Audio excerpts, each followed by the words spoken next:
back to Auto Mechanics. What we'll be doing today, guys, we'll be working on a Dodge Chrysler Jeep, and if your radio speakers, guys, on the front do not work, we're going to show you what could be the reason for that. We'll see if what we think it is, if it's going to fix the problem. We'll be demonstrating on a Dodge Journey, but the procedure is about the same for every Dodge vehicle, guys. Now, we have that Dodge Journey here, and the radio speakers, okay, the front radio speakers do not work at all. As you know, we have one in the door in our case, one here, we have some in the dash.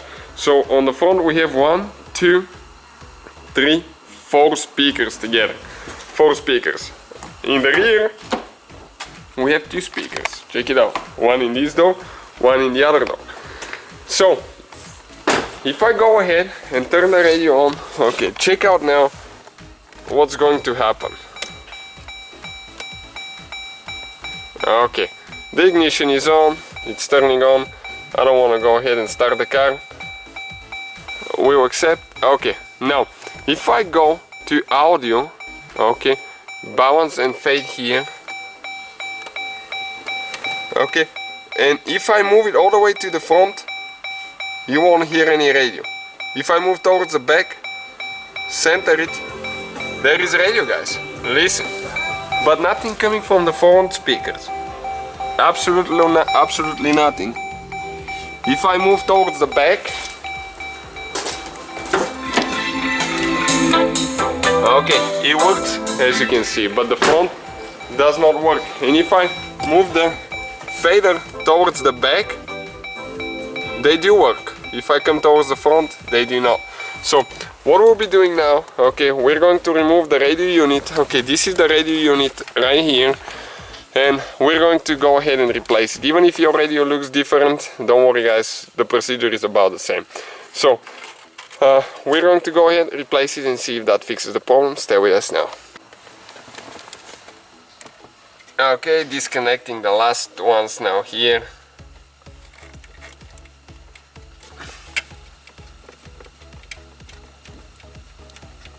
Okay, perfect.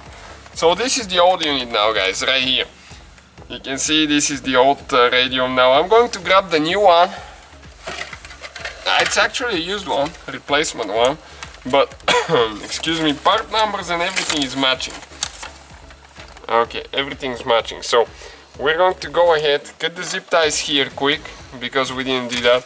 That's all the information, VIN number and stuff. We'll see if we need to program the radio to work, and we'll continue with the next step.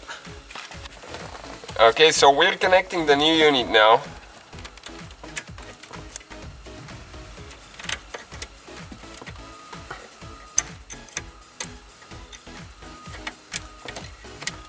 This is, guys, the moment of the truth now.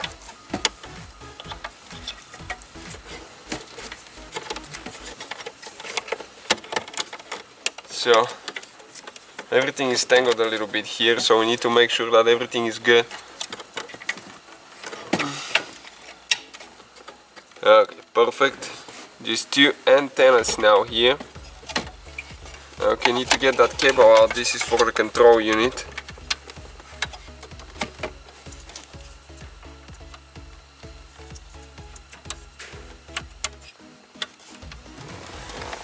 Okay, so we're going to go ahead, put it together now and see if it works. Okay, guys, I'll turn the radio on now, and we're going to see, okay, if it's going to work. Okay, it says please enter the anti-theft code, so we're going to go ahead, get our code, and we'll see if that will fix the problem.